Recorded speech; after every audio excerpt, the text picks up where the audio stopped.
Jack Mason never expected his ordinary night shift to end with a choice between life and death.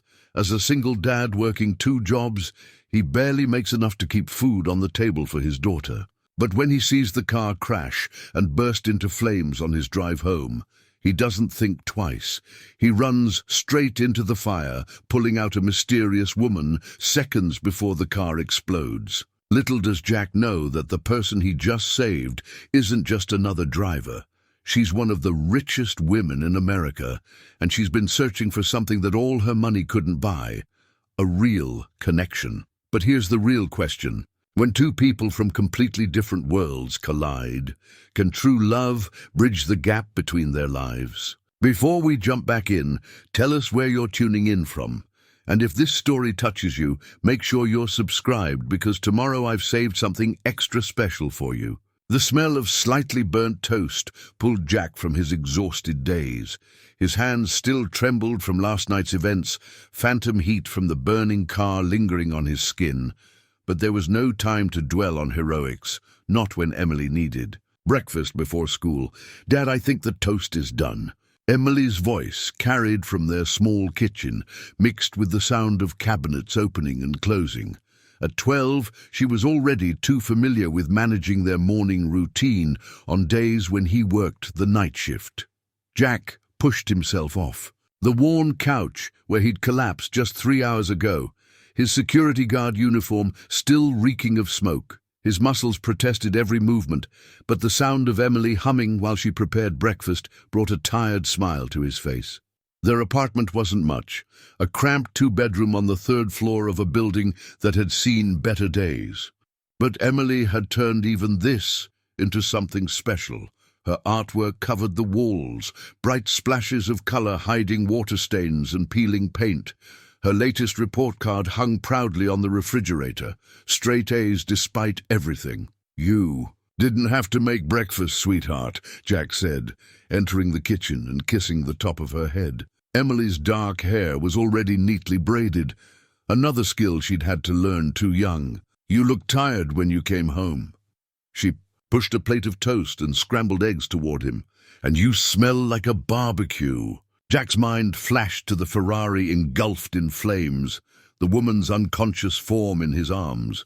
He forced the image away. "Had a bit of excitement at work, nothing to worry about." Emily's eyes narrowed in that way that made her look just like her mother. "The burns on your hands say different." He glanced down at his reddened palms, hidden until now by the dim morning light. "It's nothing, Em. Just helped someone out of a tough spot." "Like Mom would have done?" The question caught him off guard. Sarah had been gone for 5 years now, a drunk driver stealing away their perfect life in seconds. But Emily still found ways to keep her memory alive. She'd inherited her mother's sharp mind and caring heart, along with those deep brown eyes that seemed to see right through him. "Yeah, baby. Just like Mom would have done." Emily nodded, satisfied, and turned to pack her lunch. Jack watched her methodically arrange the simple sandwich and apple. Their budget didn't allow for much more. A crumpled notice on the counter caught his eye. Another late rent warning. He quickly tucked it into his pocket before Emily could see. "Chess club meets today," Emily mentioned, zipping up her worn backpack. "Ms. Rodriguez says I might make team captain if I keep practicing." Pride warmed Jack's chest, pushing away the morning's exhaustion. "That's my girl. You're going to run that whole school one day." Emily rolled her eyes but couldn't hide her pleased smile. "Dad, you say that about everything." "Because it's always true." He checked his watch. Time for his second job at the coffee shop. No rest for the weary. "Ready to head out? We can walk together until the school turn-off." As they locked up their apartment, Jack's hand trembled slightly, his burns protesting. Emily pretended not to notice, but she took his uninjured left hand as they descended the stairs. The morning sun painted their neighborhood in gentle gold, making even the graffiti and cracked sidewalks look almost beautiful. "Dad?" Emily's voice was thoughtful. "Do you ever wish things were different?" Jack squeezed her hand. "I wish your Mum was still here. I wish things were easier sometimes." He looked down at her serious face. "But I never wish for a different life with you. You're the best thing that's ever happened to me, Em." She nodded. processing this with her usual careful consideration. I just worry sometimes about the rent notices, about you working so much. Jack's heart clenched. No 12-year-old should have to worry about such things. Hey, that's my job, not yours. You focus on being brilliant at school and amazing at chess. Let me handle the grown-up stuff. They reached the corner where their paths diverged. Emily, to the left, toward her middle school. Jack to the right, toward the coffee shop. She hugged him tight, careful of his injured hands. Love you, Dad. Love you too, sweetheart. More than anything. As he watched her walk away, backpack bouncing slightly with each step, Jack felt the weight of the rent notice in his pocket. His hands throbbed, reminding him of last night's rescue. He hadn't thought twice about running into that fire. Just like he hadn't thought twice about working 2 jobs or skipping meals so Emily could have new school supplies. Some choices weren't really choices at all. They were just what you did for love. Sarah Chen stood at the floor-to-ceiling windows of her penthouse, absently touching the butterfly bandage on her forehead. 40 stories below, Boston stirred to life. But up here, the morning traffic was just a silent ballet of lights and shadows. Her Ferrari was probably being towed to a scrapyard right now, not that it mattered. She had 3 more in the garage.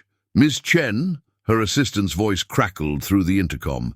The board is asking about your absence from this morning's meeting. Sarah pressed the intercom button. Tell them I'm taking a personal day, Angela. Doctor's orders. It wasn't entirely a lie. The ER doctor had recommended rest after the accident, though Sarah suspected he'd meant actual rest, not standing in her penthouse reliving the crash over and over. The flames, the smoke, the strong arms that had pulled her to safety moments. Before the explosion, her rescuer's face remained a blur, but she remembered his voice, gentle despite the chaos. I've got you. You're safe now. Her phone buzzed. Another message from the board. At 34, Sarah was the youngest CEO in her family's corporate dynasty, and some board members still treated her like an errant child. The fact that she was single only added fuel to their criticisms. A Chen should be married by 30. Her mother always said, the company needs stability. Sarah walked to her desk, picking up her corporate ID badge. Sarah Chen, CEO, Chen Innovations. The photo showed her standard business smile, practiced and perfect. Nothing like the genuine concern she'd seen in her rescuer's eyes. The intercom buzzed again. Miss Chen, your brother Thomas is here, Sarah sighed. Send him in. Thomas Chen burst into the office like a hurricane in an Armani suit. What's this about you almost dying last night? Why didn't you call me? Because I didn't almost die, Sarah said, though the memory of heat and terror suggested otherwise. It was just a minor accident. Minor? Thomas grabbed the morning's newspaper from her desk.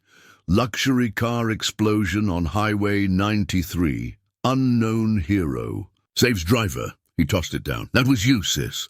Sarah touched her bandage again. The road was wet. I took the curve too fast.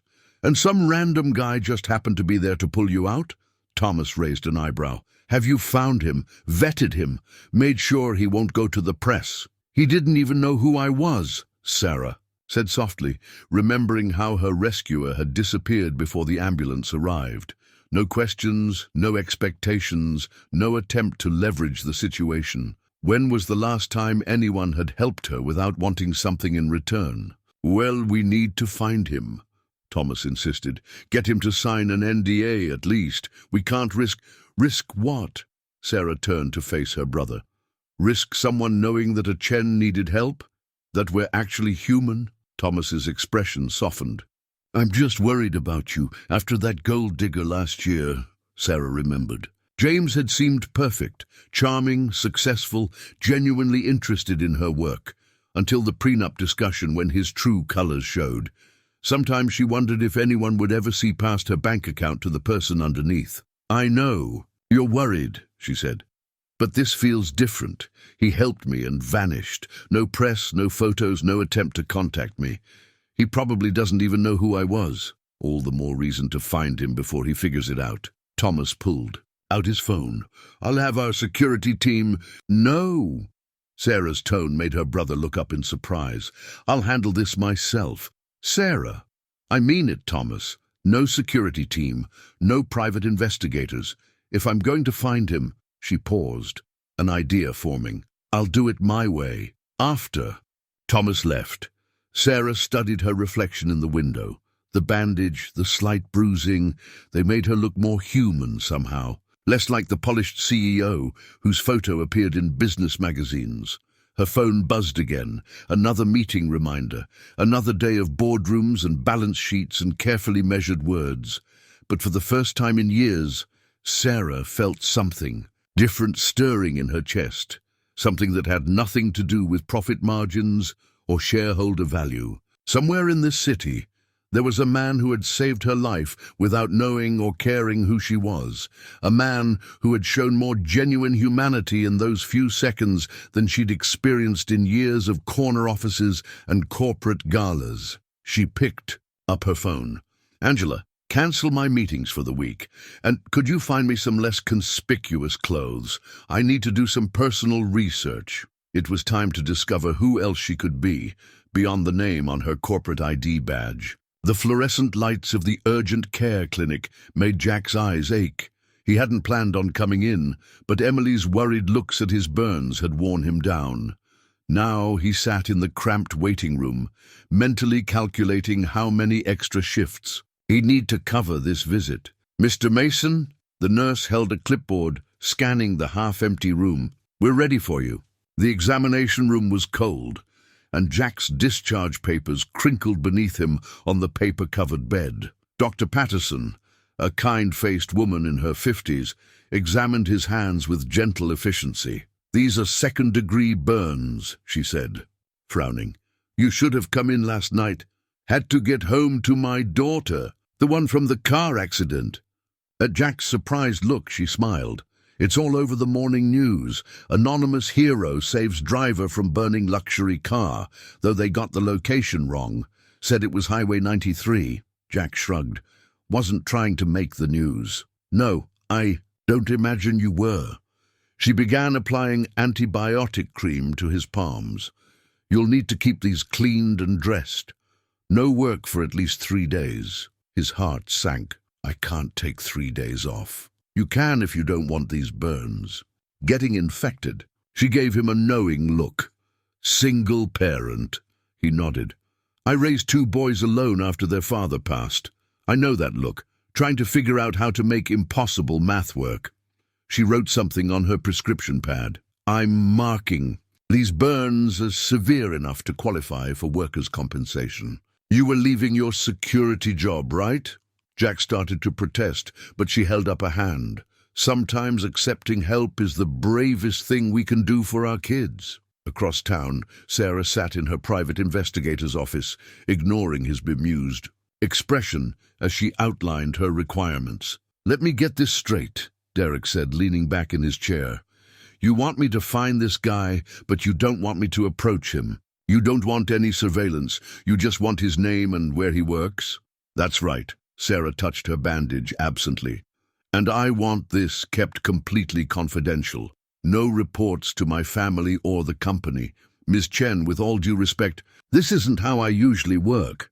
When someone of your position needs information, we typically do a full background check, threat assessment." "I'm not asking for your usual work," Sarah interrupted. "I'm asking for basic information about someone who saved my life. Nothing more." Derek studied her for a long moment. "This is about more than gratitude, isn't it?" Sarah thought about the warmth in her rescuer's voice, the way he'd disappeared without seeking recognition. "Just find him, please." Back at the clinic, Jack stared at his bandaged hands while waiting for his prescriptions. His phone buzzed, a text from his coffee shop manager. "Saw the news. Take the time you need. Job safe." Relief flooded through him, followed quickly by worry about the lost wages. The rent notice seemed to burn in his pocket. A TV mounted in the corner caught his attention. The morning news showed footage of his rescue, though the video was too dark and smoky to make out faces. Still searching for the mystery hero who saved an unidentified woman from this burning vehicle. Jack looked away. He didn't need recognition. He just needed his hands to heal so he could get back to work. Sarah's afternoon proved more productive. By cross-referencing emergency response reports with urgent care check-ins, Derek had found a promising lead. Jack Mason, age 38, security guard at Metropolitan Building, works mornings at the Daily Grind coffee shop. Single father to one daughter. Derek handed her a slim file. No criminal record, no suspicious finances, just a regular guy who happened to be in the right place at the right time. Sarah opened the file, studying the grainy security camera photo. Even in the poor quality image, she could see the kindness in his eyes. "The coffee shop," she murmured. "Which location?" "Ms. Chen, may I suggest a more formal approach? We could arrange a proper meeting with security present." "The location, Derek," he sighed.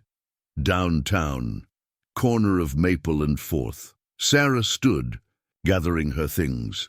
"Thank you. Send your bill to my personal account, not the company's." "Ms. Chen," Derek called as she reached the door. "Be careful.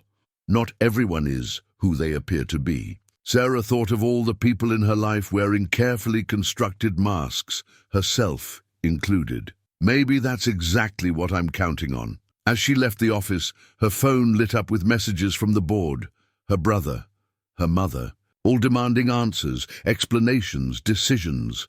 She silenced them all. Tomorrow morning she would have coffee on Maple and 4th. No security, no entourage, no CEO persona. Just a woman who wanted to thank the man who had pulled her from the flames and maybe discover why she couldn't stop thinking about the way he'd looked at her, like she was simply someone worth saving. The Daily Grind smelled of fresh coffee and warm pastries when Sarah walked in at 7:30 a.m. She'd dressed carefully in jeans and a simple sweater, her hair pulled back in a ponytail, as far from her CEO image as possible. The bandage on her forehead was the only visible reminder of the accident. Jack was behind the counter, bandaged hands moving slower than usual as he worked the espresso machine. Even with the burns, he hadn't been able to afford more than one day off. The morning rush kept him too busy to notice the dark-haired woman who'd been sitting in the corner for the past hour, nursing a cappuccino and pretending to read a book. "Grande caramel latte," a businessman barked into his phone, not bothering to look up. "Name for the order?"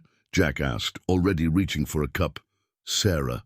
He froze at the familiar voice, different from the phone conversation.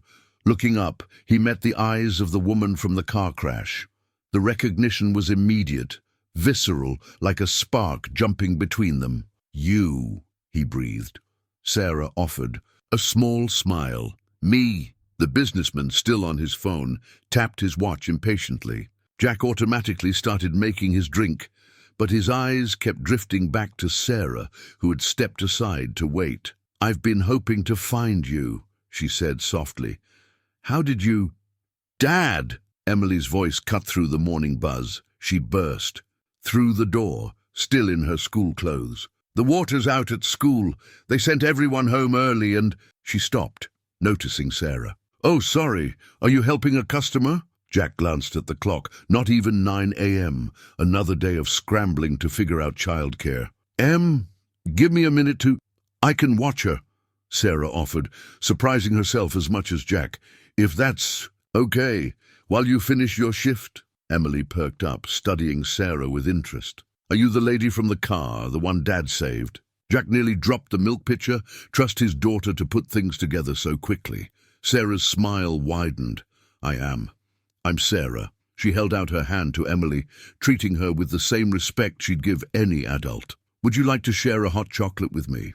I'd love to hear about your dad's heroic moment, since he seems too modest to tell me himself."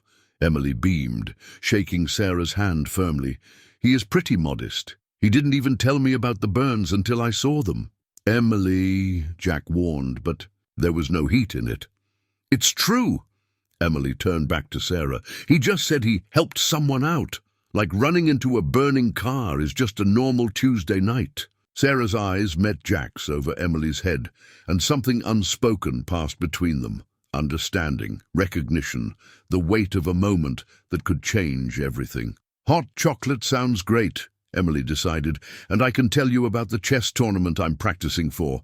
They settled into a corner table, Emily chattering enthusiastically, while Sarah listened with genuine interest. Jack watched between customers, something warm and unexpected blooming in his chest at the sight of them together. The morning rush finally slowed around 10. Jack's manager took one look at his burned hands and Emily sitting with Sarah and shooed him away. "Take an early lunch. Your daughter needs you." He approached their table almost shyly, caught off guard by Sarah's delighted laugh at something Emily had said. "Dad!" Emily waved him over. "Sarah plays chess too. She was telling me about how she used to compete in college." "Among other things," Sarah said, making room for Jack to sit. Up close, he could see the fading bruise near her bandage, a reminder of how close she'd come to something much worse. "I wanted to thank you," she said softly, "not just for the rescue, but for disappearing afterward. No press, no attempts to contact me or my family. Do you know how rare that kind of genuine help is in my world?" Jack shrugged, uncomfortable with the praise. "Anyone would have done the same." "No," Sarah said firmly. "They wouldn't have. Trust me, I know." Emily looked between them, her 12-year-old wisdom catching something in their shared gaze. "Dad, maybe we should invite Sarah for dinner. To say thank you for watching me today." "Oh, I couldn't impose," Sarah started. "It's just spaghetti," Emily continued. "But Dad makes the sauce from scratch. It was Mom's recipe." A shadow crossed Jack's face at the mention of his late wife, but it was softer than usual. "Emily, Sarah probably has plans." "Actually," Sarah interrupted, "I'm completely free." She pulled out a napkin, wrote something on it, and slid it across the table. "My personal number, not my office one, in case you want to take Emily up on that dinner offer." Their fingers brushed as Jack took the napkin, and that same spark jumped between them.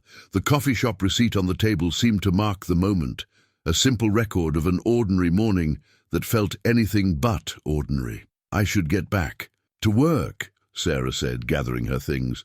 "But I meant what I said, Jack. Thank you. Not just for saving my life, but for reminding me what genuine humanity looks like." After she left, Emily grinned at her father. "She's nice and pretty, and she actually listens when I talk about chess." Just saying." Emily's expression turned serious. "Mom would want you to be happy, Dad. She told me that, you know, before." Jack stared at the napkin with Sarah's number, thinking about flames and fate and the strange ways life could change in an instant. "Yeah," he said softly. "Maybe she would." 2 days later, Jack sat in the break room at the Metropolitan Building, absently stirring his lunch break coffee. The burns on his hands were healing, but his mind kept drifting to Sarah's phone number, still undialed in his phone. Emily had been not so subtly asking about that dinner invitation every few hours. "Hey, Mason."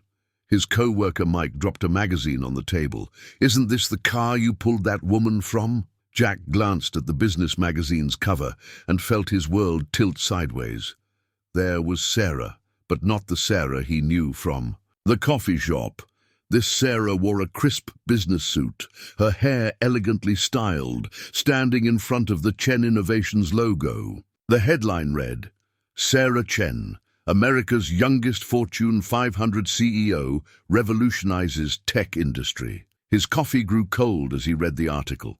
Sarah Chen, heir to the Chen family empire. Net worth, billions. Recent innovations in sustainable technology. Rumors of pressure from the board about her unmarried status. "You okay, man? You look like you've seen a ghost." Jack barely heard Mike's question. The Sarah he'd pulled from the Ferrari, who'd shared hot chocolate with Emily and talked about chess tournaments. She was one of the richest women in America. The pieces started falling into place. The expensive car, her reluctance to discuss, her work, the way she'd seemed so touched by simple kindness. His phone felt heavy in his pocket. her number now carrying the weight of an impossible gap between their worlds. What could he possibly offer someone who could buy his apartment building without blinking? The article mentioned her recent charitable works, her push for educational initiatives in underprivileged communities. Was that all this was? Another charitable project? A billionaire's fascination with how the other half lived? Earth to Mason. Mike waved a hand in front of his face. Don't tell me you're sweet on her. These CEO types, they live in a different universe. Jack stood abruptly, nearly knocking over his coffee. Need some air. In the building's lobby, he pulled out his phone and finally dialed Sarah's number. It rang twice before her warm voice answered. Jack, I was hoping you'd call. Ms. Chen. The formality in his voice made her pause. Or should I say, CEO Chen. The silence on the other end stretched for a moment. You saw the article. Were you ever going to tell me? Or was this some kind of experiment? See how the little people live? Jack, no. My daughter likes you, he cut in, his voice rough with emotion. She spent all morning telling me about your chess strategies. You know what it'll do to her when you disappear back to your real life? This is my real life, Sarah said quietly. The coffee shop, talking with Emily, that's the most real I've felt in years. Right. Because slumming it with a security guard who can barely make rent is so authentic. That's not fair. No, what's not fair is letting my daughter think. He stopped, taking a shaky breath. Thank you for your kindness, Miss Chen, but I think it's better if we end this now, before anyone gets hurt. Jack, please. He ended the call, staring at the magazine cover through blurring eyes. Sarah's professional smile seemed to mock him now, reminding him of all the reasons this could never work. His phone buzzed with a text from Emily. Can we invite Sarah for dinner tonight? Jack closed his eyes, the weight of disappointment settling, heavy in his chest. How could he explain to his daughter that some gaps were too wide to bridge? That sometimes the fairy tale of a princess falling for a common man was just that, a fairy tale? The magazine seemed to stare up at him from the lobby desk, Sarah's success and wealth laid out in black and white. He thought of her laugh in the coffee shop, the gentle way she'd listened to Emily's stories, how she'd touched his bandaged hands with such concern. For a moment he'd forgotten who he was, who she was. But reality had a way of shattering such illusions. He picked up the magazine, intending to throw it away, but found himself tucking it into his jacket instead. A reminder, he told himself, of why some dreams weren't worth dreaming. But as he returned to his security desk, he couldn't shake the memory of Sarah's voice.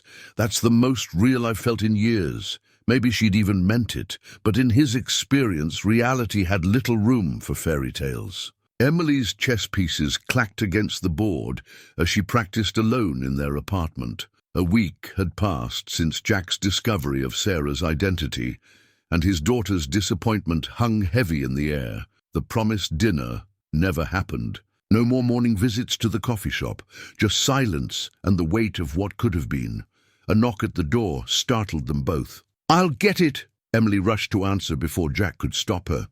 Her gasp made him hurry over. "Sarah!" There. She stood in jeans and a simple sweater like at the coffee shop, holding a worn wooden chess set. "I missed our games," Sarah said softly, looking past Emily to Jack. "And I thought maybe we could talk. Really talk." Jack's first instinct was to close the door, protect his heart and Emily's from inevitable disappointment. But his daughter's hopeful expression stopped him. "Emily, why don't you get your homework done while Sarah and I talk?" Emily's eyes darted between them. "Promise you won't make her leave." "Promise," Sarah answered before Jack could. She handed Emily the chess set. "This was my grandfather's. He taught me to play on it. Maybe you could take care of it for me." Emily clutched the chess set like a treasure. As she disappeared into her room, Sarah pulled 2 movie tickets from her pocket. "There's a classic film festival at the State Theatre tonight. Emily's babysitter, Rosa, already agreed to watch her. I called ahead." She held up a hand as Jack started to protest. "And before you say anything about money or charity, these tickets cost $10 each. The theatre's been running this festival since before I was born." Jack studied her face. No makeup. Hair loose around her shoulders. Eyes uncertain but determined. Something inside him softened. "Why?" he asked finally. "Why try so hard?" "Because when I'm with you and Emily, I'm just Sarah. Not CEO Chen. Not the Chen family heir. Not a balance sheet or a board vote. Just me." She stepped closer. "And because you looked at me that night like I was worth saving, not worth calculating." The simplicity of her words, the vulnerability in her voice, cracked something in Jack's careful defenses. $10, he verified. Taking one of the tickets, her smile could have lit up the city. "Plus popcorn. I insist on buying the popcorn." The State Theatre was a preserved piece of history, all red velvet seats and gilt trim. They watched Casablanca in comfortable darkness, their hands finding each other during the final scene. The ticket stubs tucked into Jack's wallet felt like a beginning. Over popcorn after the movie, they finally talked, really talked. "I grew up with nothing," Jack explained. "Lost my parents young, worked my way through school, then met Sarah, my wife, and everything made sense. Until the drunk driver took her away. Now Emily's all I have. My parents had everything except time for their children," Sarah shared. "Nannies raised us while they built the empire. The only person who really saw me was my grandfather, hence the chess set." She paused. "I'm not my money, Jack. I'm just someone trying to do some good in the world, who happens to have a lot of resources to do it with. And the board, the pressure to marry, is their problem, not mine." She reached for his hand across the table. "I know this is complicated. I know there are 1,000 reasons why this shouldn't work.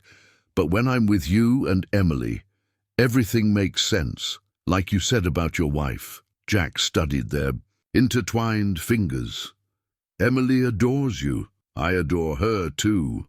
And her father, who's too noble for his own good sometimes." Later, walking her to her car, a modest hybrid he noticed, not a Ferrari, Jack felt the warmth of possibility replacing his fear of differences. "Thank you," Sarah said, "for giving this a chance. Thank you for not giving up." He touched her cheek. "Just be patient with me. This is new territory." Her kiss was soft, brief, and full of promise. "We'll figure it out together." When Jack returned home, Emily was still awake, pretending to study the chess set. "Did you kiss her?" "That's none of your business, young lady." Emily's grin was knowing. "You did. Good. I like her, Dad. She sees us." Jack touched the movie. Tickets in his wallet. Some gaps, he was learning, could be bridged not with money or power, but with understanding, patience, and the courage to be seen for who you really are. The eviction notice arrived on a Tuesday morning, its harsh red letters stark against the white paper. Jack stared at it, his hands shaking. 3 months behind on rent, despite every extra shift he could take. Final warning, 72 hours. To pay or vacate. Emily's chess tournament registration fee sat on the counter beside it. The last thing he could afford right now, but he couldn't bear to tell her no. Not when she'd been practicing every day, her determination matching her. Rising skill. His phone buzzed.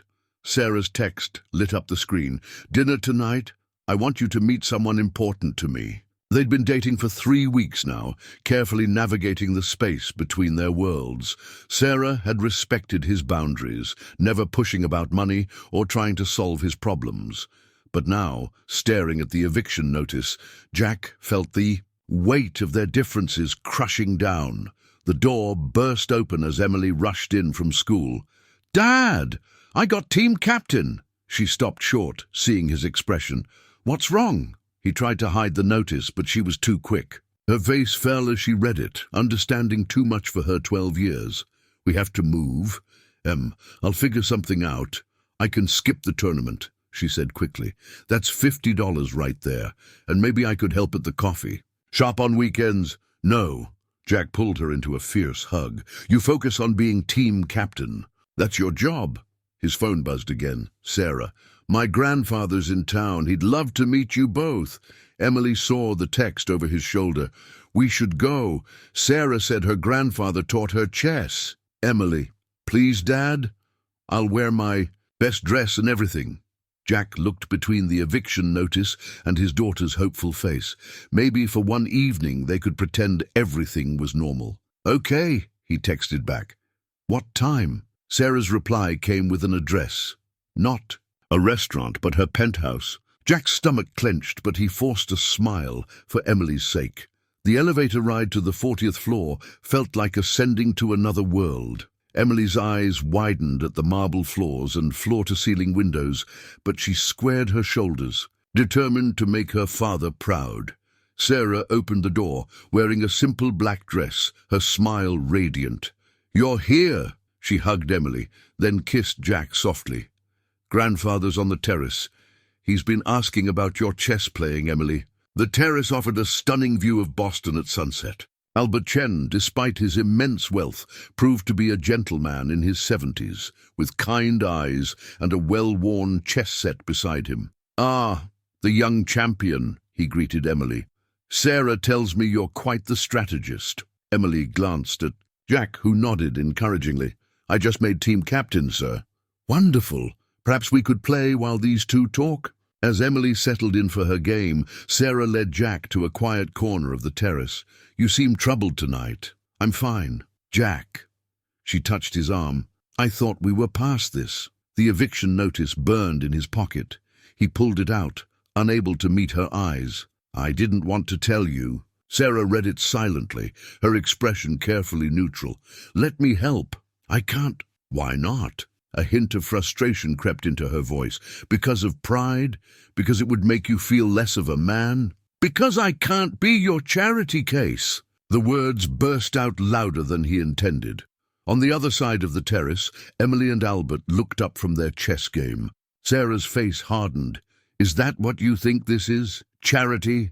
What else could it be? Look at this place, Sarah. Look at my life. I'm one missed payment away from homeless, and you—" He gestured at the penthouse, the skyline, all the wealth surrounding them. "I'm what?" she challenged. "Just my money, just my family name. I thought you saw more than that."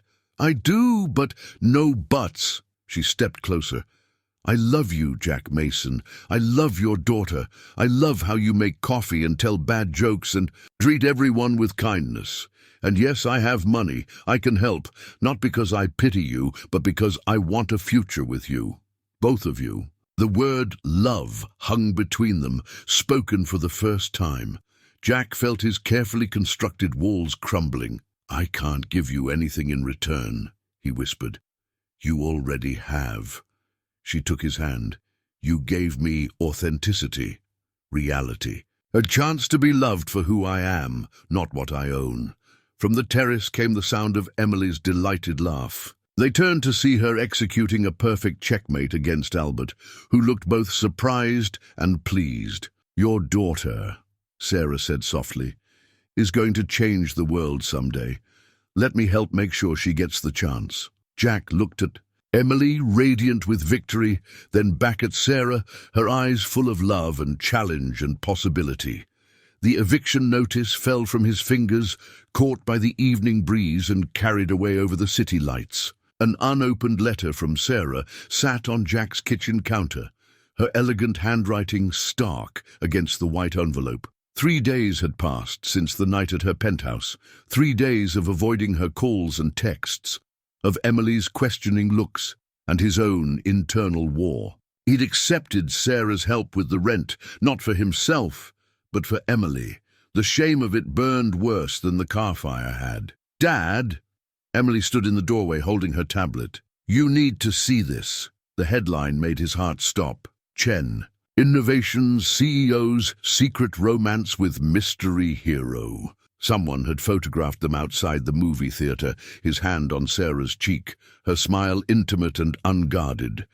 The article speculated about their relationship, about his heroic rescue, about the fairy tale of it all.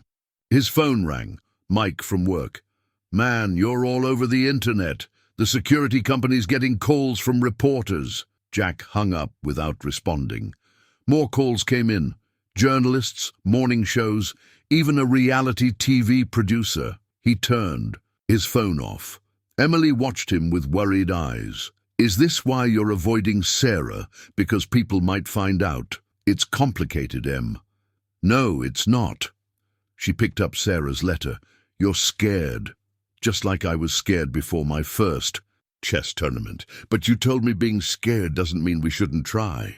Jack stared at his daughter, wondering when she'd gotten so wise. The letter felt heavy in his hands as he finally opened it. Dear Jack, I'm sorry about how things happened at the Penthouse. I'm sorry if I pushed too hard or made you feel less than the amazing man you are. But I'm not sorry for loving you or for wanting to help. I know you're avoiding me. I know you've seen the articles. The board is pressuring me to make a statement, to deny everything or spin it into a PR story. I won't, because what we have is real, and I'm tired of hiding who I really am. But I understand if this is too much. If the publicity, the pressure, the differences between our worlds are more than you want to handle. Just please tell me to my face. I deserve that much, don't you think? I'll be at the coffee shop tomorrow morning, our usual table. If you don't come, I'll understand. But know that my feelings won't change. You and Emily brought something into my life that all my family's money never could. Genuine love, real connection, the chance to be simply Sarah. Whatever you decide, thank you for that gift. Love, Sarah. Jack read the letter twice more, hearing Sarah's voice in every word. Emily had moved to sit beside him, her small hand slipping into his. She makes you smile, Dad, like in the old pictures with Mom. His throat tightened. Your mom would have liked her. I know. Emily leaned against his shoulder. Because she's real. Like you always say Mom was. A notification popped up on Emily's tablet. Another article about them. This one questioned. Jack's motives suggested he'd orchestrated the rescue for financial gain. The comments were even worse, strangers dissecting their lives with cruel speculation. They don't know you, Emily said fiercely. They don't know us. The letter trembled in Jack's hands. He thought of Sarah's grandfather teaching Emily chess, of Sarah's laugh in the movie theater, of the way she looked at him like he was something precious. His phone sat dark on the counter, filled with missed calls and messages. The world wanted to turn them into a story, a scandal, a modern fairy tale. But they weren't a story. They were just two people who found each other in a moment of fire and fear, who recognized something real in each other's eyes. You're right, he said finally. Being scared doesn't mean we shouldn't try. Emily's face lit up. So you'll go. Tomorrow? Jack folded the letter carefully, tucking it into his wallet next to the movie tickets. We'll go, together. Can I bring Grandpa Chen's chess set? Yes, sweetheart, I think he'd like that. Outside their window, camera flashes occasionally lit up the street. Tomorrow they'd face the world's judgment, the press's questions, the public's assumptions. But for now, Jack held his daughter close and let himself believe that sometimes love really could bridge any gap, even one as wide as the one between a billionaire CEO and a single dad just trying to do his best. The Boston Globe's headline glared from newsstands across the city.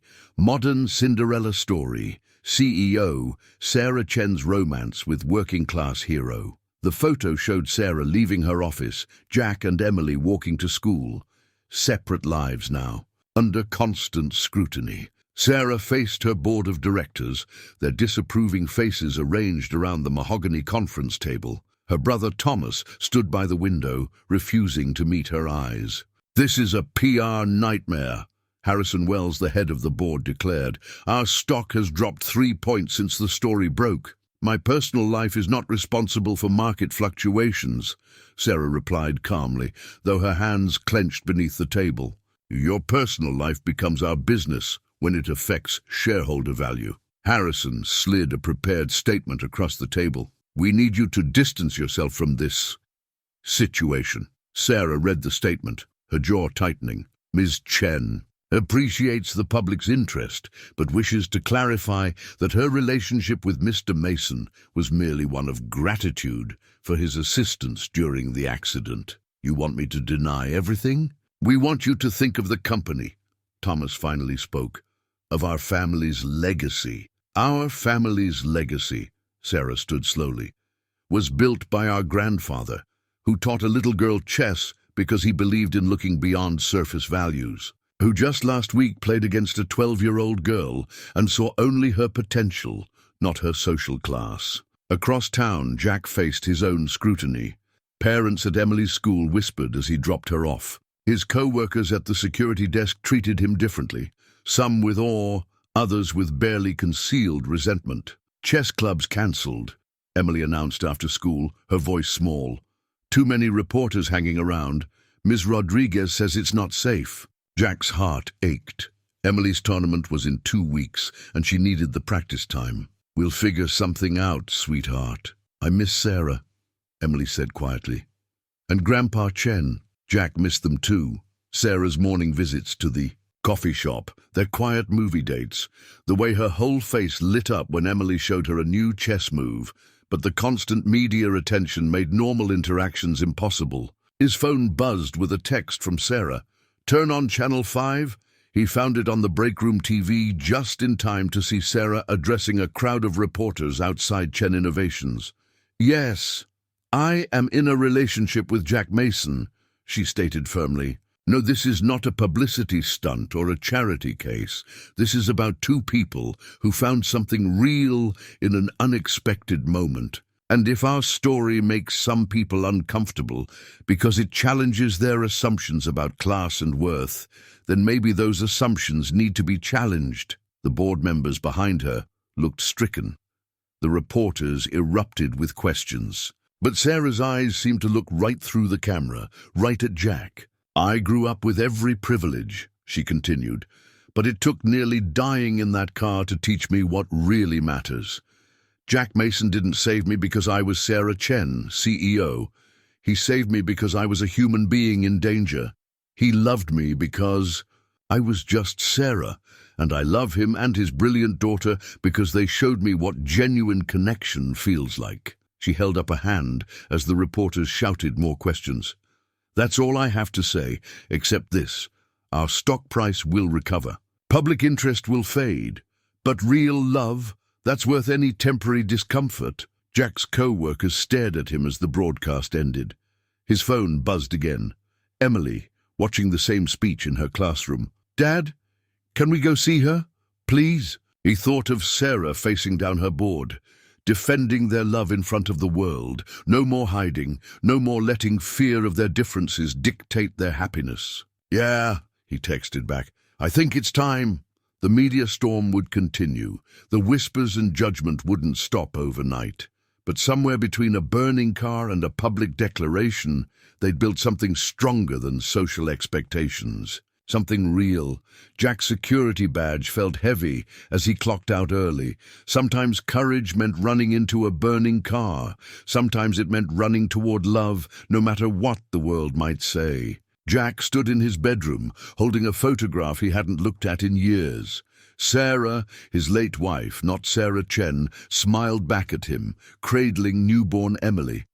The image was slightly faded, worn at the corners from the times he'd held it in. Those first dark months after the accident. Mom was pretty, Emily said from the doorway. She'd gotten quieter lately, more thoughtful, as their world shifted around them. Yeah, she was. Jack sat on the bed, making room for Emily beside him. You have her smile, and her way of seeing right through people's defenses. Emily traced her mother's face in the photo. Do you think she'd be mad about Sarah, the new Sarah? No, sweetheart. Jack wrapped an arm around her shoulders. Your mom used to say love wasn't a limited resource, that the heart could always grow bigger if you let it. Like when she taught me to play chess, Emily said. She said every new strategy I learned didn't replace the old ones. It just made me a better player. Jack studied his daughter's face, seeing echoes of both Sarahs there. His late wife's determination, Sarah Chen's gentle wisdom. Maybe love really was like chess. Each experience building on the last, making you stronger, wiser, more complete. His phone buzzed. Sarah Chen was downstairs. They'd agreed to meet at the apartment instead of in public, away from the constant cameras. Emily jumped up, but Jack held her back. Give us a few minutes first, okay? Sarah stood in there small, living room, looking both out of place and perfectly at home. She wore simple jeans and a sweater again, but carried herself with the quiet confidence he'd first noticed in the coffee shop. "Your speech," he started. "I meant every word." "I know." He gestured to the couch. "That's what terrifies me." They sat close but not touching, the weight of the past week hanging between them. "The board wants me to step down," Sarah said quietly. "They think I'm unstable, letting emotions cloud my judgment." "Are you going to?" "No." She smiled. That real smile that had nothing to do with corporate politics. "My grandfather called them all idiots and reminded them that Chen Innovation's best years came when we focused on human connection over profit margins. He's a wise man. He also said, if I let you go over something as meaningless as social class, he'd write me out of his will and leave everything to Emily." Jack laughed despite himself. "He's known her for one chess game." "One game was enough." Sarah's hand found his. "Just like one moment of crisis was enough for you to show me what real courage looks like." Jack pulled the old photograph from his pocket. "I want you to meet someone." Sarah studied the image, her eyes soft. "Emily has her smile and her heart." Jack's voice roughened. "She taught me that love isn't about deserving or earning. It's about choosing every day to be brave enough to let someone in." "Jack, let me finish." He took a deep breath. "I've been afraid. Not of the press or the board or even the differences in our worlds. I've been afraid of dishonoring her memory by feeling this much for someone else." Sarah waited, her hand warm in his. "But Emily said something today about chess strategies. About how learning new ones doesn't erase the old. It just makes you stronger." He met Sarah's eyes. "I love you, not because you're a CEO or in spite of it, just because you're you. The woman who talks chess with my daughter and brings my grandfather's stories and looks at me like I'm worth seeing." "You are worth seeing," Sarah whispered. "You're worth everything." "Dad?" Emily's voice came from her room. "Can I come out?" "Now?" They laughed, the tension breaking. "Yes, sweetheart." Emily launched herself onto the couch between them, pulling out Grandpa Chen's chess set. "Can we play, all of us?" Sarah wiped tears from her eyes, smiling. "Your dad and I might need some coaching." "That's okay." Emily set up the pieces with practiced care. "Mom always said the best players know when to ask for help." Jack tucked the old photograph away, not in hiding this time, but in safekeeping. Some memories deserve to be honored, and some loves deserve the chance to grow into something new, something unexpected, something real. The chess pieces gleamed in the afternoon. Light as they began to play, 3 people learning new strategies for the game and for life together. Emily's colored pencils scattered across Sarah's kitchen counter as she worked intently on her drawing. The penthouse's floor-to-ceiling windows bathed the space in warm morning light, making it feel less intimidating than that first nervous visit weeks ago. "What are you creating?" Sarah asked, sliding a hot chocolate toward her. "It's for your office." Emily held up the picture, 3 stick figures holding hands, standing in front of what looked like a mixture of their apartment building and Sarah's penthouse. "So you can have us with you at work." Sarah's throat tightened as she studied the drawing. The figures were labeled Dad, me, and Sarah, with a bright red heart connecting them all. "It's beautiful," she managed. "But are you sure you want me to put it up?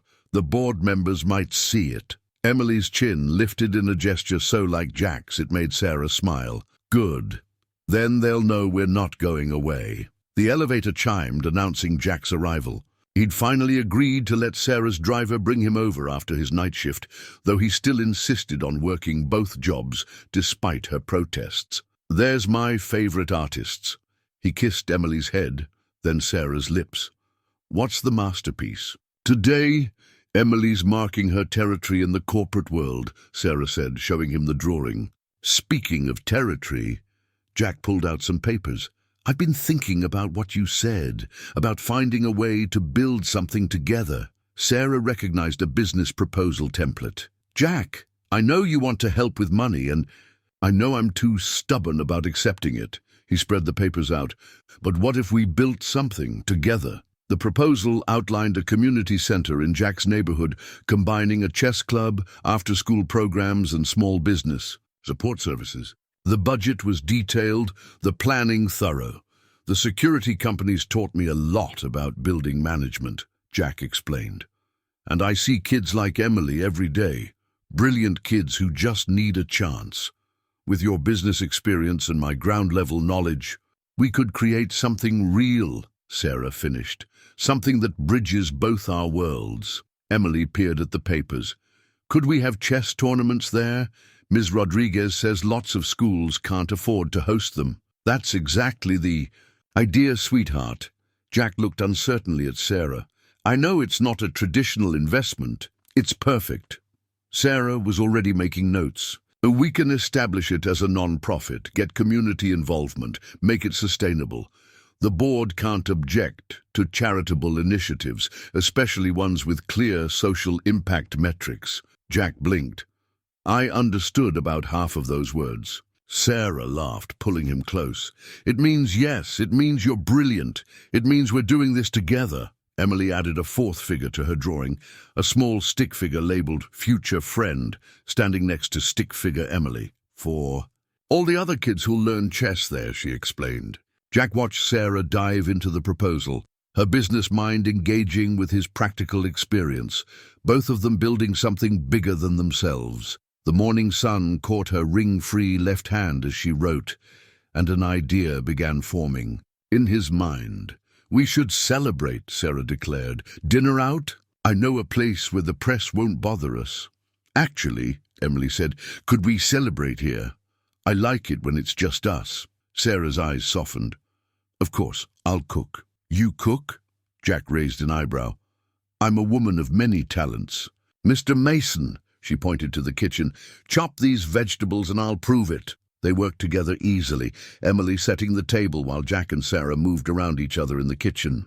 The domesticity of it felt right, natural, like pieces falling into place. Sarah, Emily asked, arranging forks with careful precision. If the community center works, does that mean Dad won't have to work 2 jobs anymore?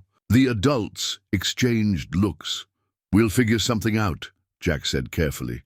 Together, Sarah added firmly.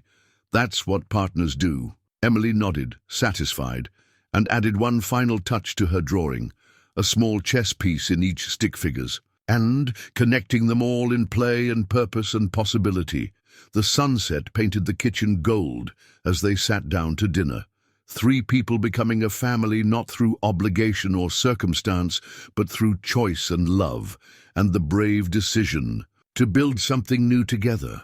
Jack stared at the business proposal spread across his coffee shop manager's desk, his hands wrapped around a cold cup of coffee. The resignation letter sat beside it, unsigned. You're really doing this? Mike asked, looking between the proposal and Jack. Starting a business with Sarah Chen. A community center, Jack corrected, non-profit, for kids like Emily who need a chance. The local news played silently on the break room TV, showing Sarah at a press conference announcing Chen, Innovation's new community initiative. She looked perfectly poised, but Jack could see the tension in her shoulders as reporters shouted questions. Local hero turns philanthropist, the caption read. The media had latched onto their love story, but Sarah had skillfully redirected their attention to the project itself. Still, comments online ranged from cynical to cruel, questioning Jack's motives and Sarah's judgment. What about your daughter? Mike's question pulled Jack back to the present. All this publicity, the changes, is it fair to her? As if on cue, Jack's phone lit up with a text from Emily. Grandpa Chen's teaching me speed chess. Also, Sarah says to remind you about the contractor meeting at 3. Attached was a photo of Emily and Albert Chen bent over a chessboard, both wearing identical expressions of concentration. Sarah had caught the moment perfectly. Emily's thriving, Jack said softly. For the first time since her mom died, she has more family than just me, and she's learning that it's okay to dream big. The business proposal had grown from Jack's initial idea into something remarkable.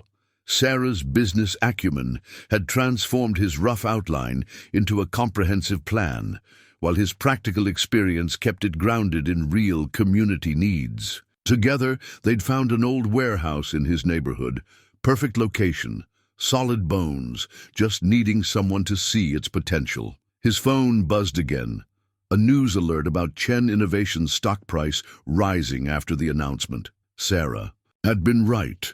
The market's initial panic had settled once they saw the project's merit. "I've got to head to that meeting," Jack said, standing. He paused before signing the resignation letter.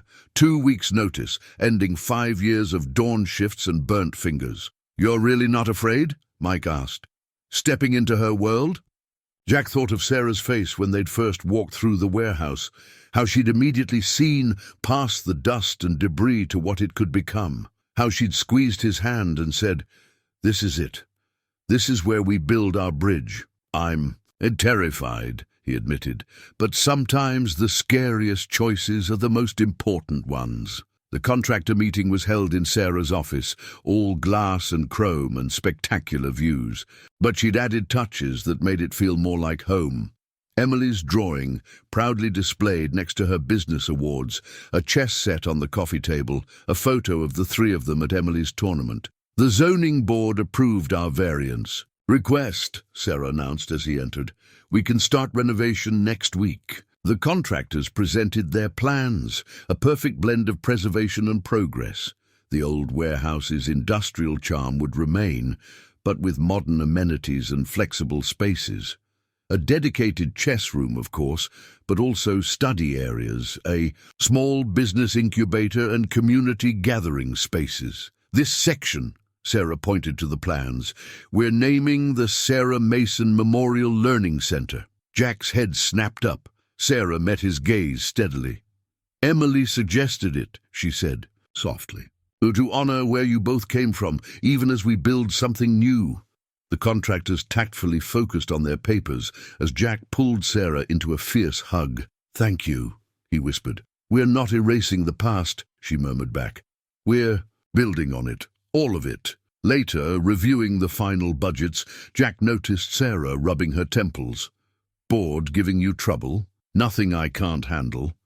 She smiled tiredly. "Some still think I'm having some sort of public rebellion, but Grandfather's on my side, and he still holds controlling interest. And the press are starting to see the bigger picture." She pulled up some market research. "Community response has been overwhelming. We've already got a waiting list for programs we haven't even started." Jack studied the numbers, no longer intimidated by the spreadsheets and projections.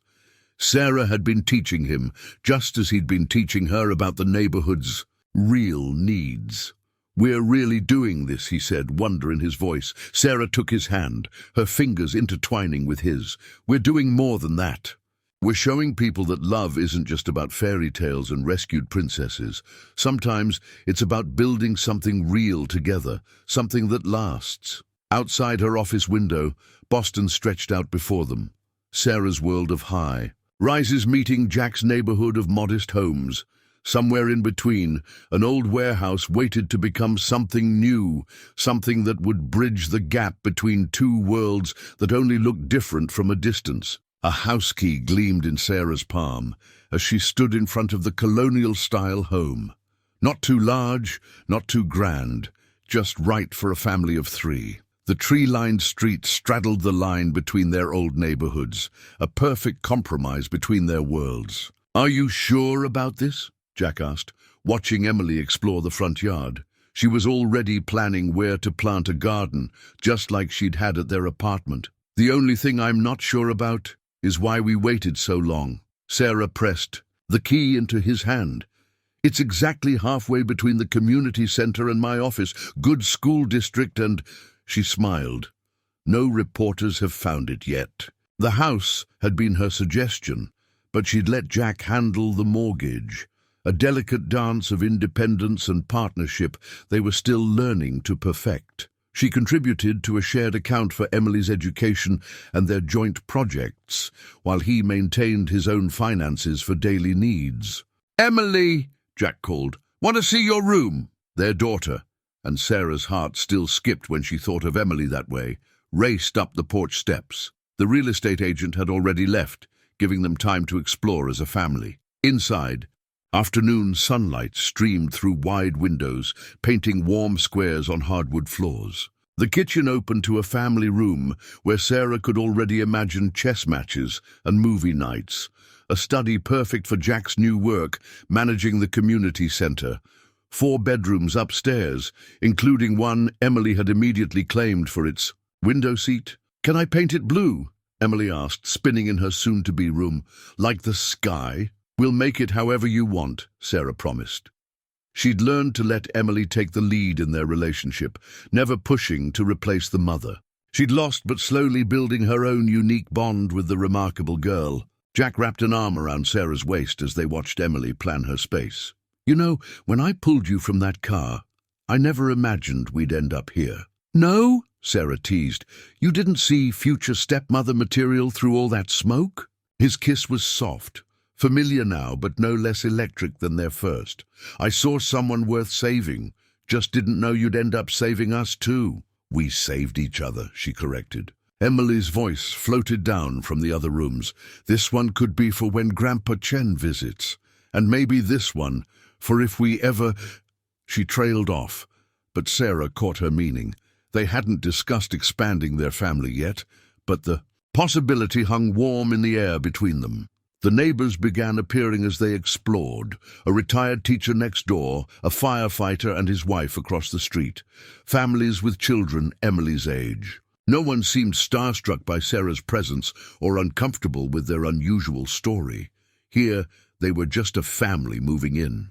"Mrs. Martinez has a chess club for the neighborhood kids," Emily reported, racing back from meeting the teacher. "Next door. She says I can join." "See?" Sarah squeezed Jack's hand. "Perfect." They ordered pizza for dinner, sitting cross-legged on the empty living room floor. Emily had her notebook out, already designing her room and listing supplies they'd need. "What about your furniture?" Jack asked Sarah. "From the Penthouse. Sold with it," she said simply. "I thought we could pick new things together, make this place ours, not mine or yours." Emily looked up from her planning. "Can we keep Mom's reading chair? The blue one?" "Of course, sweetheart." Sarah met Jack's grateful look. Some things should always have a place. Later, after Emily had mapped out every room and finally fallen, asleep on their picnic blanket, Jack and Sarah stood on their new front porch. The street was quiet, peaceful, in a way neither of their old homes had been. "I keep waiting for the catch," Jack admitted. "For something to go wrong." Sarah understood. Their path hadn't been smooth. The press still hounded them at public events. The board still grumbled about her priorities, and they were still learning to navigate their different backgrounds. But here, in this house that was neither too grand nor too humble, they'd found their balance. "Maybe there is no catch," she said. "Maybe sometimes love really is enough." "When did you get so optimistic?" "When a certain security guard ran into a burning car and showed me that the best things in life aren't actually things at all." The house key sat warm in Jack's pocket, a tangible symbol of their next chapter. Through the window, they could see Emily stirring, probably dreaming of blue walls and chess matches and the unlimited possibilities that came with believing in love's power to bridge any gap. They were building something here, not just a home, but a testament to the idea that sometimes the most valuable things in life couldn't be measured in dollars or status. Sometimes they were measured in morning kisses and chess lessons and the simple courage to choose love over fear. The board meeting minutes lay scattered across Sarah's home office desk, each page marked with highlights and annotations. The quarterly shareholders' meeting was tomorrow, and Harrison Wells had made his intention clear. A vote of no confidence in her leadership. "You've lost focus," he'd said in their last confrontation. "The community center, this domestic situation. Chen Innovations needs a CEO, not a social worker." Jack leaned in the doorway, 2 cups of coffee in hand. He'd gotten better at reading her moods, knowing when to offer support and when to give space. Tonight was definitely a coffee night. "Emily's asleep," he said, setting a cup beside her. "She said to tell you good luck tomorrow, and that you're going to checkmate those old guys, just like Grandpa Chen taught us." Sarah's laugh held a touch of tension.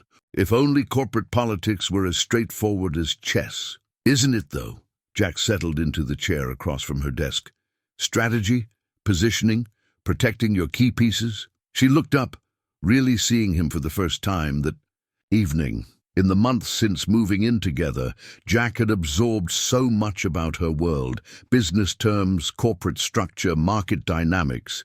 He'd never tried to compete with her knowledge, but he'd worked to understand it. "They're using the community center against me," she admitted, "saying I'm distracted, letting personal feelings override business judgment, and the fact that the center's already breaking even, that we're generating positive press and community goodwill. Doesn't matter." She held up one of the minutes. "Harrison claims I'm compromised by romantic entanglements. That's actually in the official record." Jack's jaw tightened. "Want me to show him some security guard moves?" "Don't tempt me," she smiled despite herself. "But no, I need to win this the right way. Show them that having a heart doesn't make me weak. It makes the company stronger." Her laptop pinged with another email. The preliminary shareholder numbers didn't look good. Harrison had been lobbying hard, playing on old fears and biases. "Remember what you told me?" Jack asked quietly. "That night at the Penthouse when I was worried about the money gap between us? You said you weren't just your wealth. Well, you're not just your title either. You're Sarah, and Sarah doesn't lose." She reached for his hand across the desk, their fingers intertwining. "When did you get so wise about corporate politics? I learned from the best. And I've watched you these past months, balancing everything. The company, the center, our family. You're not compromised, Sarah. You're enhanced." Emily's latest chess trophy gleamed on the bookshelf next to Sarah's business awards and a photo from the community center's opening. Different symbols of success, all part of the same story.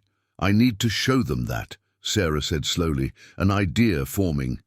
"Not tell them, show them." She pulled up the center's financial reports, then Chen Innovation's community impact assessments. Side by side, they told a compelling story. Increased market share in underserved communities, positive press coverage translating to brand loyalty, partnerships building from grassroots connections. The center isn't a distraction from Chen Innovation's mission, she realized. It's an evolution of it. My grandfather understood that. It's why he always taught me to see the whole board. Jack watched her work late into the night, turning business data into a vision for the future. She was magnificent like this, passion and precision in perfect balance. When she finally came to bed, her eyes were bright with purpose. The next morning, Emily insisted on helping Sarah choose her power suit. "The blue one," she declared, "like a clear sky after a storm." At the shareholders' meeting, Sarah stood tall in her daughter's chosen armor. She spoke not just as a CEO, but as a woman who had learned that true strength came from connection, not isolation. When Harrison Wells tried to paint her choices as emotional rather than strategic, she calmly pulled up the numbers. Community engagement translating to market growth, social impact driving investor interest, their stock price hitting record highs. Chen Innovations was built on seeing potential where others saw problems, she concluded.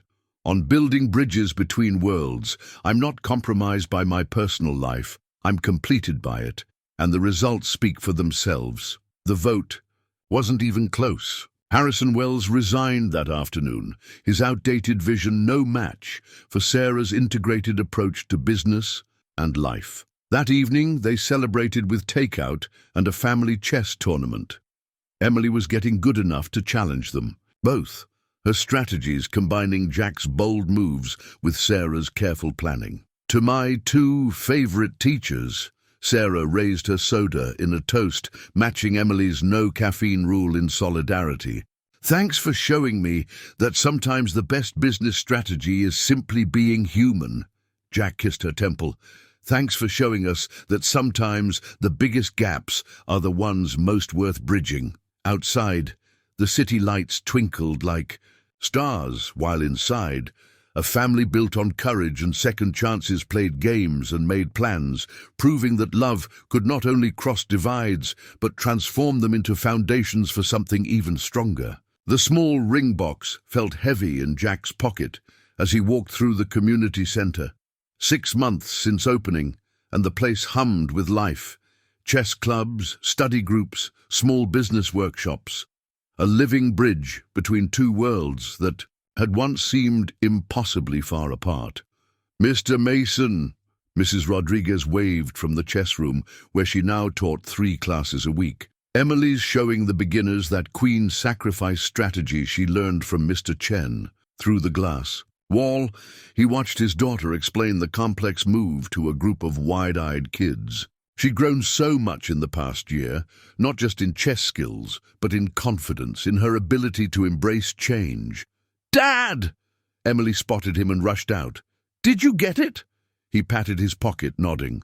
The ring they'd picked out together was perfect, not flashy or ostentatious, but elegant and authentic, just like Sarah. Emily had insisted on helping choose it, saying she had insider knowledge of Sarah's taste. "Tonight?" she asked practically.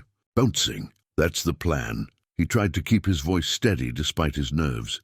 "You remember your part? Got it all arranged with Grandpa Chen." She grinned. "Sarah has no idea he's in town. He's setting up the chessboard right now."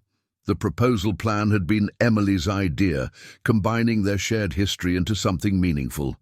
Jack had worried it might be too simple for someone like Sarah, but Emily had been adamant. "She doesn't want fancy," his daughter had insisted. "She wants us, our story." Now, walking through the center Sarah had helped build, Jack saw their story everywhere.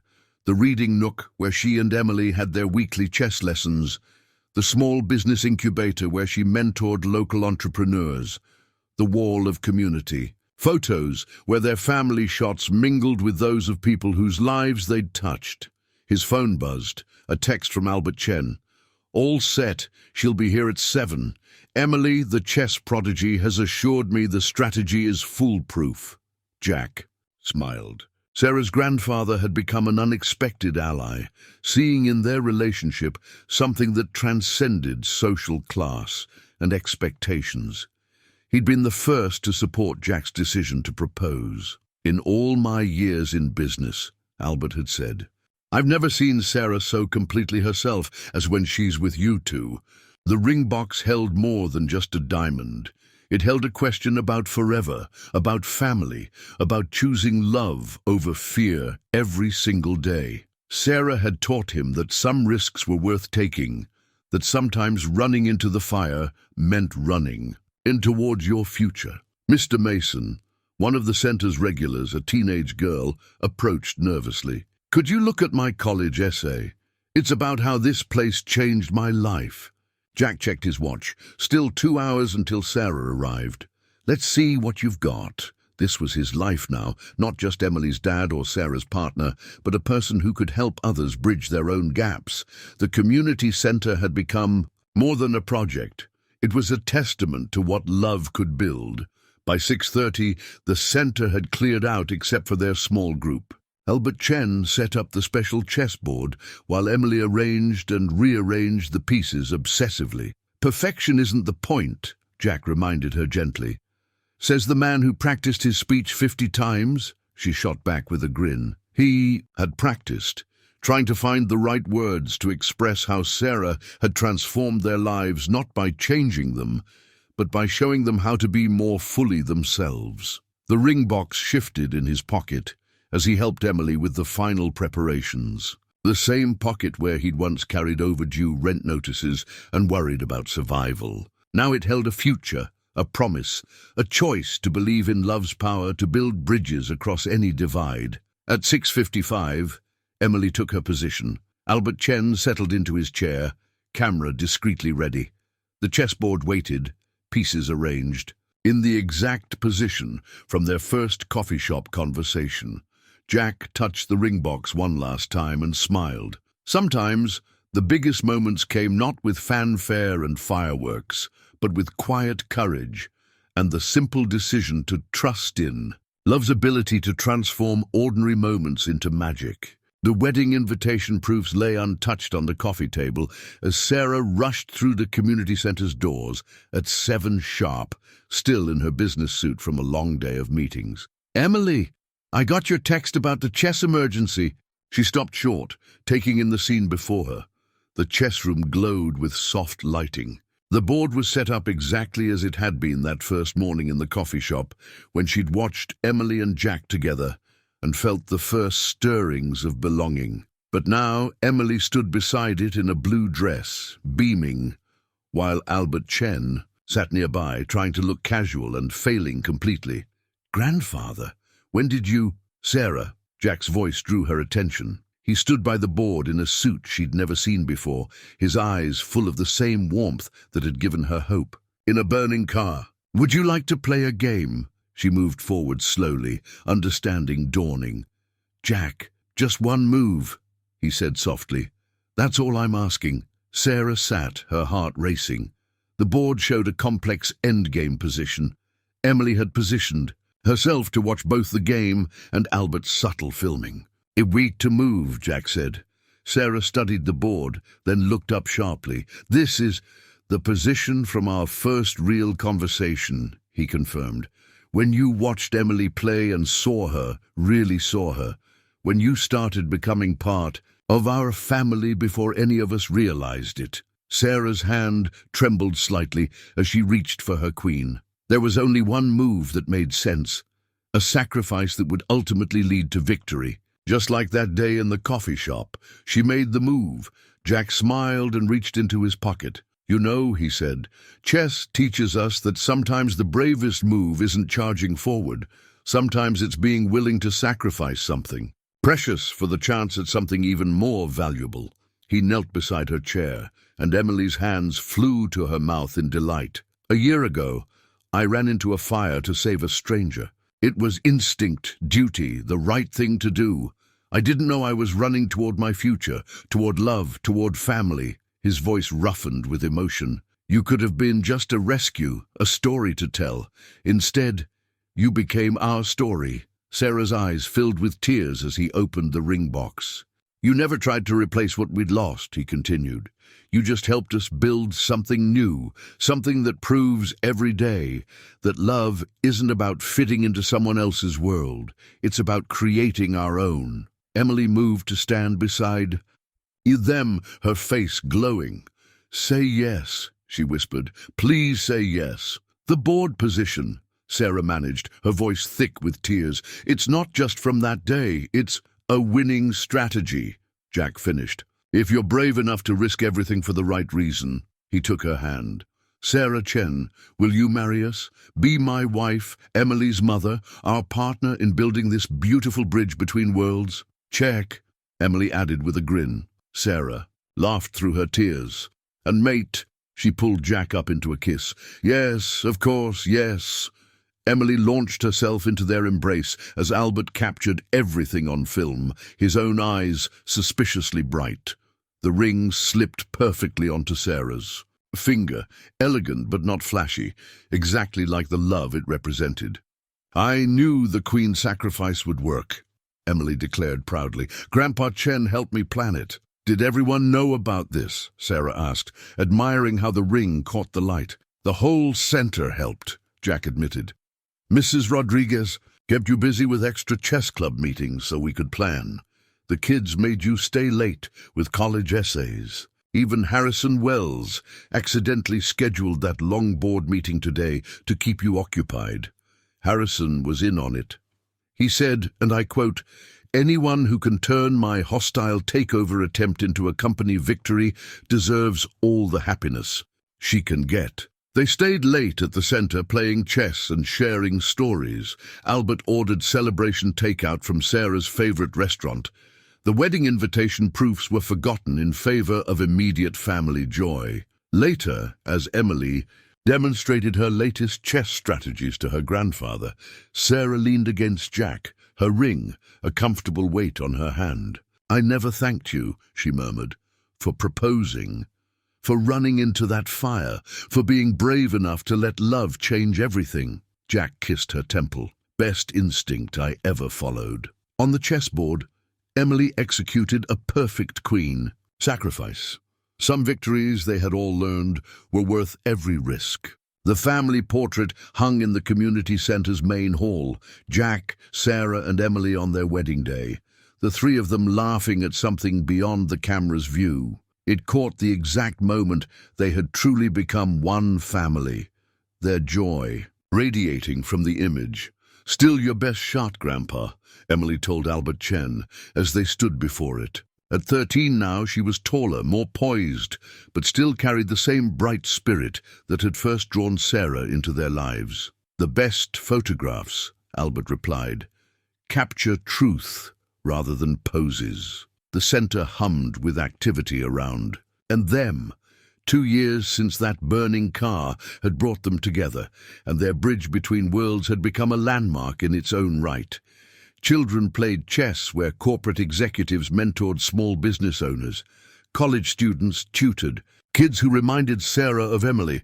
Lives transformed not by charity, but by connection. Sarah joined them, her hand resting unconsciously on her slightly rounded belly. The next chapter of their story, due in 5 months. "Ready for the anniversary celebration?" she asked. Emily nodded eagerly. "Dad's giving the speech this time, right?" "God help us all," Sarah teased, but her eyes shone with pride. Jack appeared in his usual quiet way, sliding an arm around his wife. He'd grown comfortable in this role, community leader, Sarah's partner, bridge builder. The former security guard who had run into a fire now helped others find their own. Courage. "Small crowd today," he noted, "just 100 or so of our closest friends." The celebration was more than just their wedding anniversary.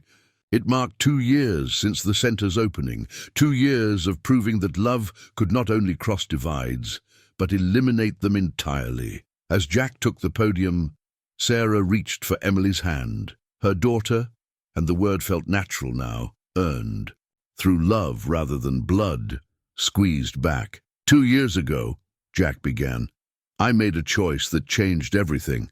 Not the choice you're thinking of. Not running into that fire, though that was pretty important too." Gentle laughter rippled through the crowd. "No, the real choice came later. The choice to believe that love was stronger than fear, that differences could become strengths.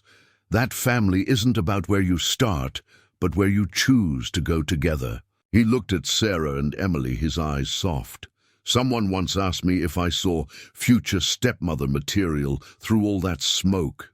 Truth is, I saw someone worth saving. What I didn't know was that she would help save us too. Not with money or power or social position, but with the simple courage to be real in a world that often forgets what that means." Emily leaned against Sarah's shoulder as Jack continued. "This center isn't just about chess clubs or business programs. It's about believing that the gaps between us, rich and poor, privileged and struggling, past and future, are never too wide to bridge if we're brave enough to try." Sarah felt happy tears threatening as Jack's voice strengthened. "Today we celebrate not just a wedding anniversary or a successful community program. We celebrate the power of choice, the choice to run toward love even when it seems impossible, the choice to build bridges instead of walls. The choice to believe that sometimes the most precious things in life come disguised as accidents, wrapped in smoke and fear, and the simple decision to be brave." The applause was warm, genuine. These people had become more than supporters or beneficiaries. They were family, all of them connected by the shared belief that love could transform anything it touched. Later, as the celebration wound down, the three of them stood together before their portrait. Emily's chess trophy from her latest tournament gleamed nearby, while Sarah's newest business award shared space with Jack's community leadership recognition. "Did you ever imagine this?" Sarah asked softly. "That night in the fire?" Jack pulled her close, his hand joining hers over their growing child. "I imagined saving a life. I just didn't know it would be all of ours." Emily rolled her eyes at their sentimentality, but her smile was bright. "Just wait until the baby starts playing chess. Between Mom's strategy and Dad's instincts, they'll be unstoppable. Like our family, Sarah said softly. Above them, the portrait caught their journey in a single frame. Three people who had found each other through chance, but chose to stay through love, proving that sometimes the most powerful bridges are built not of steel and stone, but of courage, trust, and the simple decision to believe in love's endless ability to transform ordinary moments into magic.